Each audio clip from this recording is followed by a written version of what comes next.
Phone call తో మీ బంగారాన్ని విడిపించి ప్రెజెంట్ మార్కెట్ రేట్ కే కొని బ్యాలెన్స్ అమౌంట్ ని క్యాష్ గా లేకపోతే సమానమైన బంగారాన్ని మీకిస్తుంది అక్షయ గోల్డ్ హబ్. సింధు జలాల ఒప్పందాన్ని రద్దు చేసి పాకిస్తాన్కు దిమ్మదిరిగే షాక్ ఇచ్చిన భారత్ ఆ ప్రాంతంలోని నదులపై ప్రాజెక్టుల నిర్మాణాన్ని వేగవంతం చేసింది.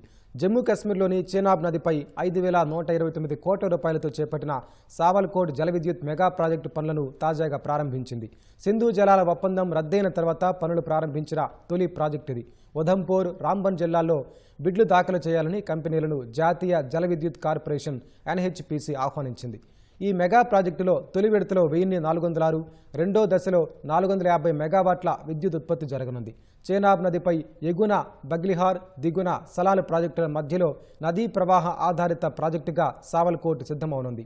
ఏడాది మొత్తం పనులు కొనసాగించాలని, వర్షాకాలంలో మాత్రం 50% పురోగతి రేటుతో పనులు కొనసాగించి 9 ఏళ్లలోపు ప్రాజెక్టును పూర్తి చేయాలని కేంద్రం నిర్ణయించింది. సింధు లోయ ప్రాంతం పాకిస్తాన్కు జీవనాడిగా ఉంది. పాకిస్తాన్కు అవసరమయ్యే 4/3 నీరు ఇక్కడ మొదలయ్యే నదీ ప్రవాహం నుంచే వెళ్తాయి.